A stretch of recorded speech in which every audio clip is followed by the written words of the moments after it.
with precedence over actual relief work that had to be overseen. And in the midst of all of this, H.D. Kumaraswamy has written a statement that there was regrettably inconveniences faced by the defense minister, but it's time to move on and focus on relief and rehabilitation. Now, questions have arisen about internal rifts within the Congress over cabinet expansion. The Minister Ramesh Jarkiholi reportedly held talks with the former Chief Minister over the cabinet expansion. He did, however, have a meeting with the former Chief Minister at his residence, but has always maintained that he visits him every week as Siddaramaiah is his guru.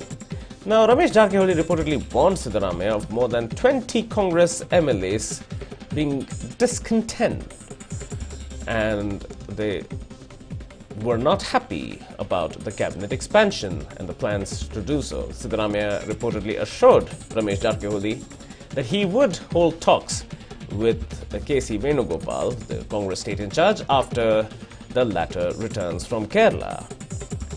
Now, K.C. Venugopal is currently touring flood-hit regions of Kerala. Congress High Command had assured that the cabinet expansion would take place after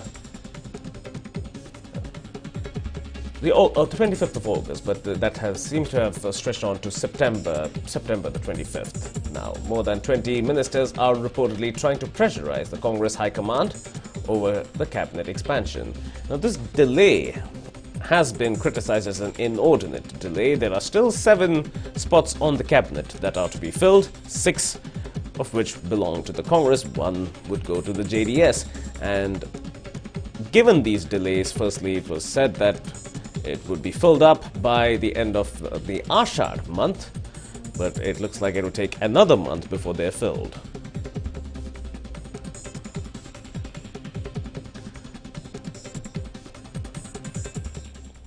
Now, since we were talking about Ramesh Jarkiholi having talks with Siddaramaiah, it is no surprise now that he did, in fact, call on Chief Minister Siddaramaiah. But what could be the secret behind that particular meeting? Let's take a look. Much of the importance is due to 2 key names, one being the late Chief Minister Dev Rajars and the second one being Siddaramaiah. Siddaramaiah may be the former Chief Minister of the state, but he continues to wield significant influence on the political landscape of the state.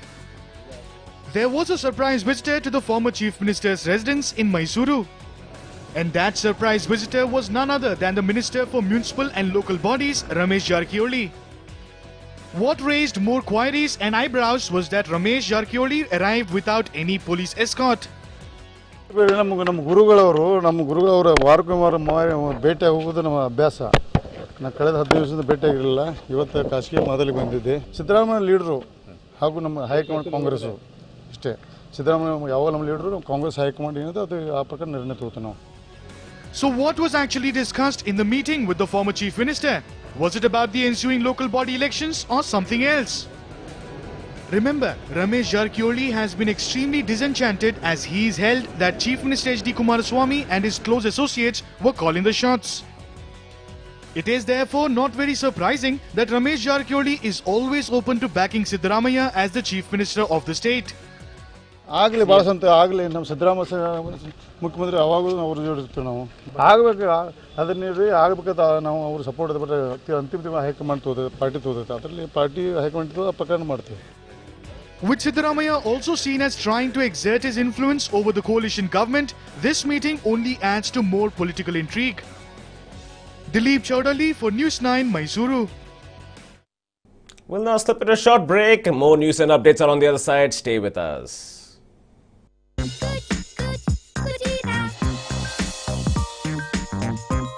जब kitchen में हो कुचीना तो हर कोई बनाना चाहेगा खाना कुचीना। लफद्दुलाल समझे, monthly refill का मतलब हर महीने की दवाइयाँ अपने आप घर पे भेज दी जाती है।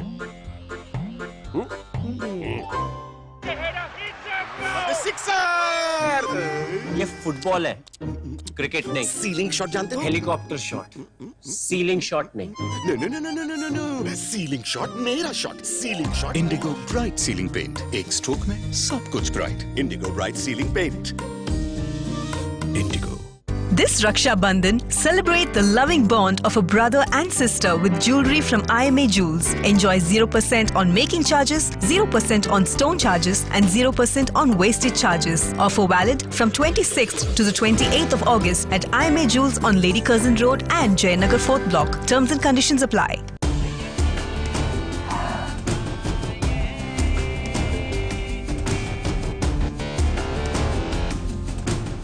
Ready for anything.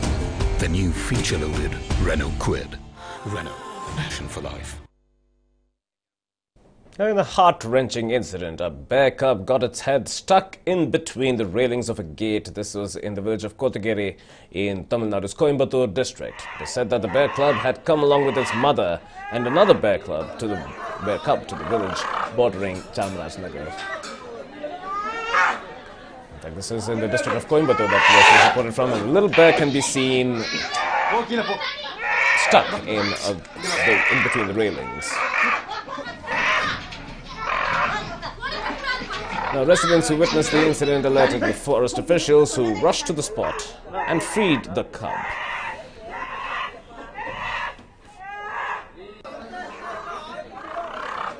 Wildlife expert Joseph Hoover is connected on the phone with me. Joseph, what we're seeing here is a venturing of bears into human settlements, and there's quite a well-set-up residential layout as well. What attracts them to such human settlements? Is it that the forest land is depleting and they just venture in, or is there something more to this? Oh, generally what happens is this straying of animals does happen, especially these bears. If you look at most of the forest regions, you'll see bears coming out into the fields and sometime into the human settlements also. So these things do happen. But why they come is obviously they're looking for food, right? Because if we are entering their forest and taking away whatever is left for them, so obviously when they have nothing, they'll come here. And so sometimes what happens when the bear is with cubs, it's even more risky for people to get anywhere close to that because it can come and tear apart. There's one animal that everybody is scared of. We are not much worried about the elephant or the tiger or the leopard. A bear is more dangerous than all these put together. So, I mean, these things have been happening, but my advice to people would be to stay clear of it, get the help of the forest department as these. Right. Let the forest staff come and let them do the rescue part of it. And the more number of people gather there, it just creates more trouble. Right. Panics. The animal panics, and then it could go haywire. And if it just rips open somebody, then again the whole thing begins to turn against the animal, and then it's chaotic. So, right, Joseph. So it appears that the whole rescue itself would also be quite tricky, considering the mother may think it is a human-laid trap, and that would perhaps hinder the rescue too. What does one do in such a case? Tranquilize the mother? Yeah, it's very risky, because if it's a cub which is trapped, and then the mother is there, she come after you, because we have seen bears come after our jeeps also, jump in the jeep and try to chase us away when the cubs are there. So it's very, very tricky. I mean, that's why we always keep telling people that the job that the frontline staff do, especially these watchers and guards in the forest department, is very, very risky. You don't know what happens next. And when you have a mother there with another cub and one cub is caught, you can well imagine what could happen. So this is the kind of predicament, the risk these forest staff go through, because the mother can just charge, thinking they're harming the cub. So very, very dicey job to be at. I mean, they're the people who should be honored and always appreciated, but they don't get it. The government does not pay them salaries. They're all on the petty cash payment. They're all not regular labor workers. They're all on the temporary staff. So these are the guys who are at high risk in the forest, I would say that. Cool. Right. Okay, thank you, Joseph, for speaking to us. That was Joseph Hoover, wildlife expert, talking about the unfortunate situation that lead to animals getting stuck in or getting faced with predicaments that are largely man-made. Here is an unfortunate incident. Thankfully, all worked out well for the bear, but the severely distressed bear cub is screaming, and the mother is also in a state of panic.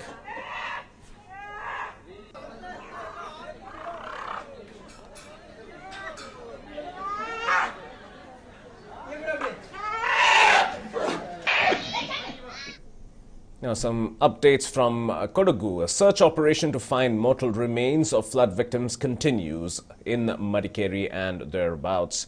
The NDRF, civil defense personnel and police are continuing to carry out their search operation. There are 5 persons still missing and feared washed away.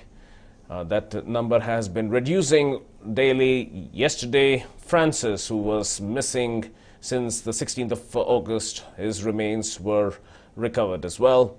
Due to the recent floods and landslides, it has been quite a tricky operation, because now that the situation is largely dry, the mud surrounding all of these areas and valleys have also started to harden, and that makes digging very difficult.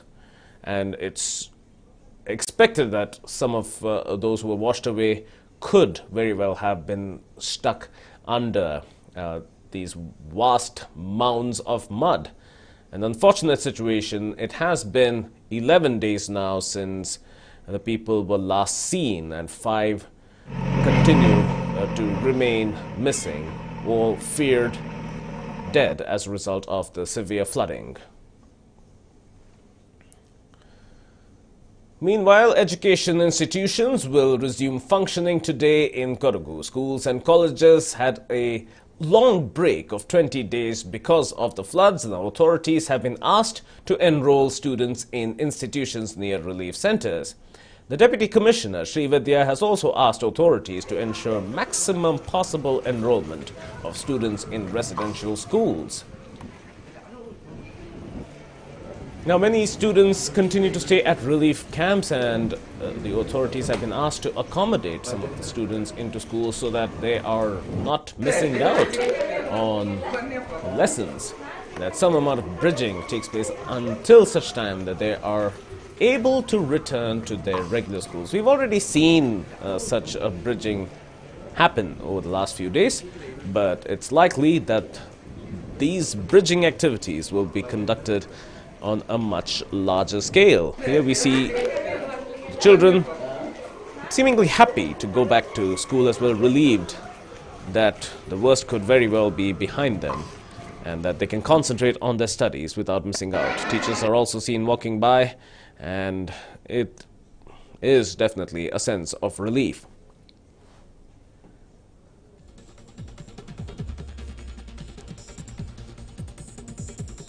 The roads, of course, are still riddled with puddles, and children are having to negotiate past them while walking to their schools. But at the end of it all, it's a positive time for the students. While schools and colleges have reopened in the district, this is the pathetic state of colleges and schools in Madikeri, wherein water still continues to drip inside the classrooms. An unfortunate situation. Of course, structural damage caused by the heavy rain has necessitated trays and buckets to be placed. This is the staff room of one of the schools, and has required this sort of a setup. Electricity is also in short supply, and many of the schools are not structurally sound either, and leakages have continued. This is in a government college, and what appears to be the staff room of the government college.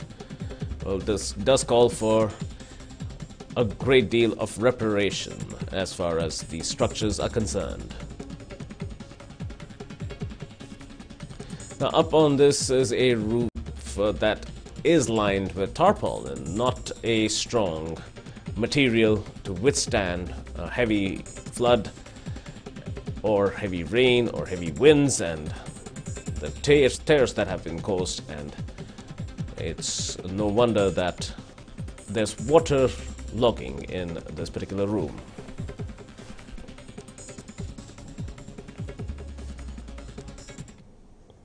Now, a railway bridge in Hassan has seen bits collapsing due to heavy rains. The bridge was connecting Bengaluru and Mangaluru. This incident took place in the section of Yadakumeri in the taluk of Sakleshpur.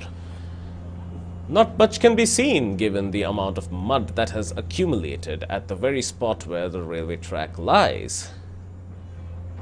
And it was a key bridge.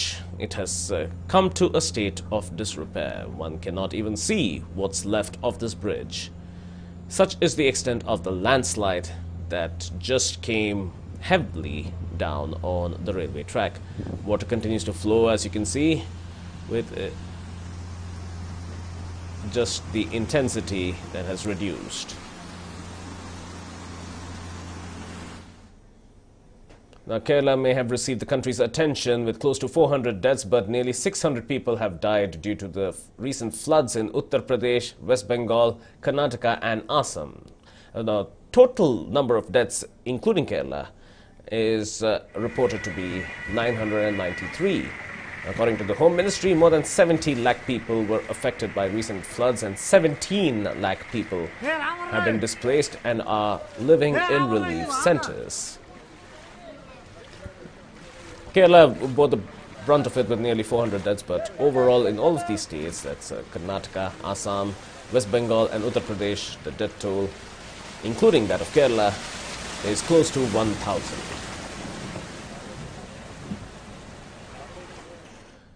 Now, MLA from BJP for Gangavati, Paranna Munavalli, was taken to task by residents when he went to seek votes for BJP candidate Pampapati. Locals questioned the MLA over the provision of basic facilities to the residents. This incident took place in Gangavati in Koppal district. Let's just take a quick look.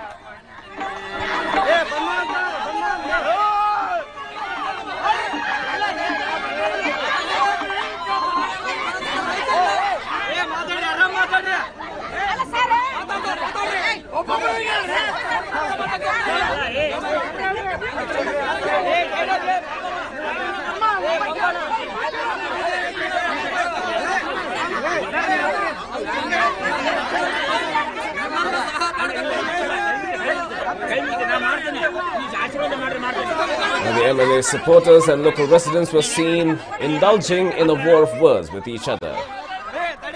Time is coming close for the local body polls, and this is what the campaigning is also going on for. The local body polls in several semi-urban areas takes place on Wednesday, the 29th of August.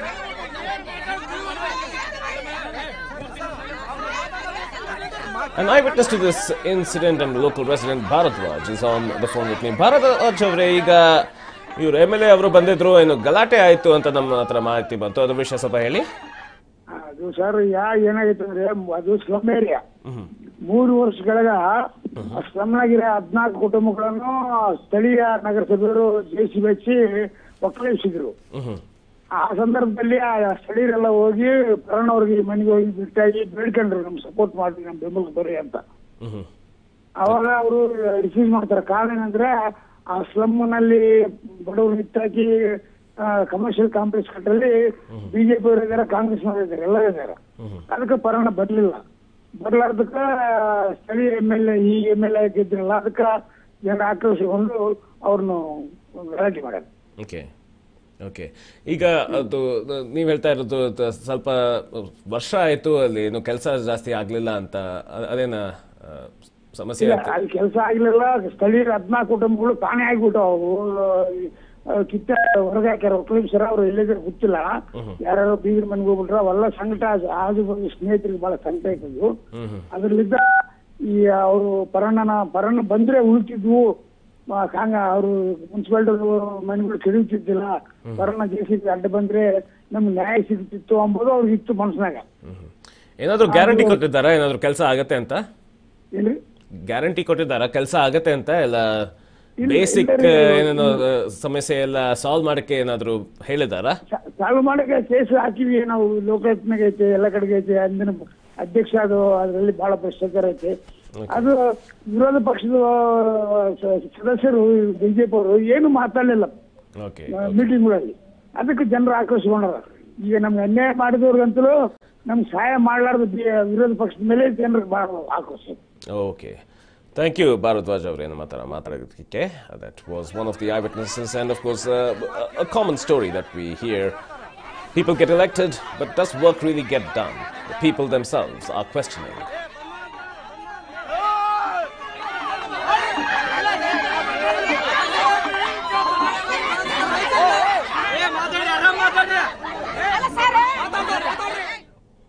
A hit-and-run accident has been reported from Bengaluru where a car rammed into a pedestrian. The victim sustained severe injuries.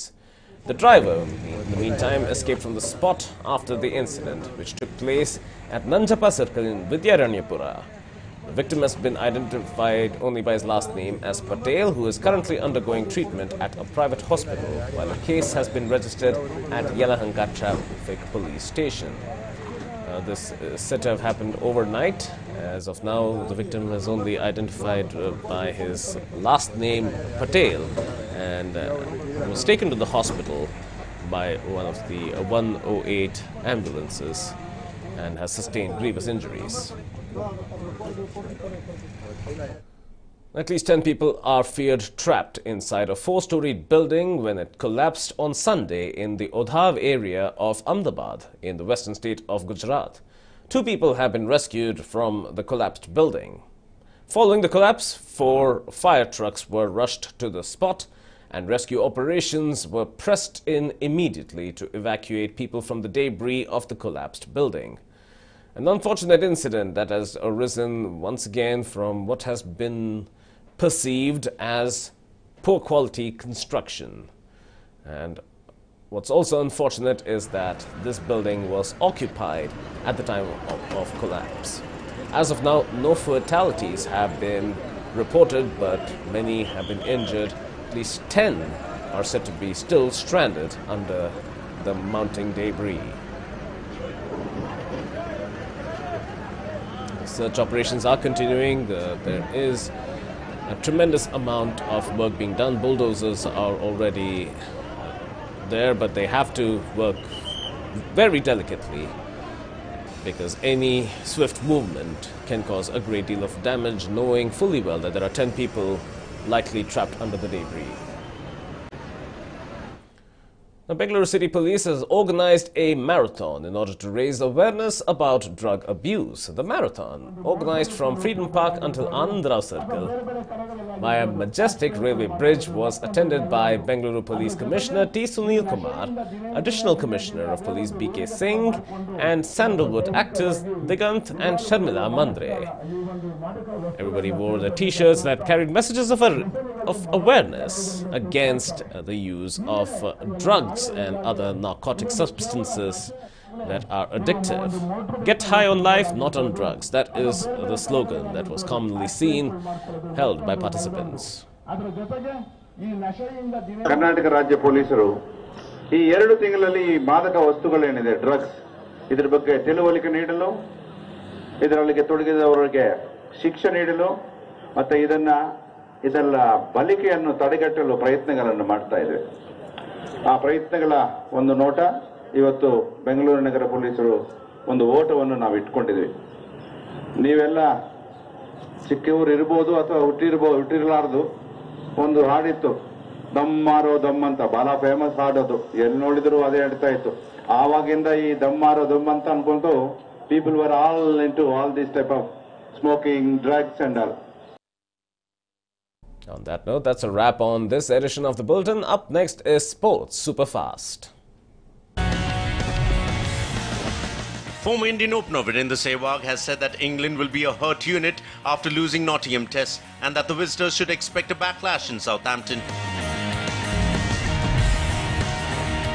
Former Sri Lankan captain Ian Chappell has said that Virat Kohli has found a way to not just survive but also prosper against James Anderson, who tormented him in 2014. England cricketer Nick Compton has said that India should allow the likes of Cheteshwar Pujara and Ajinkya Rahane to grow into stronger personalities, which will only benefit their respective careers.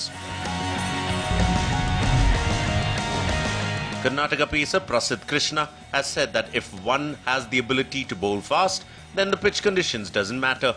PK played for Kolkata in the 2018 IPL. Sri Lanka Cricket has rejected claims that it's charging England fans exorbitantly in the pricing of tickets in the upcoming tour in October. ICC CEO Dave Richardson has said that he wants cricket to be the #1 sport for women in the world.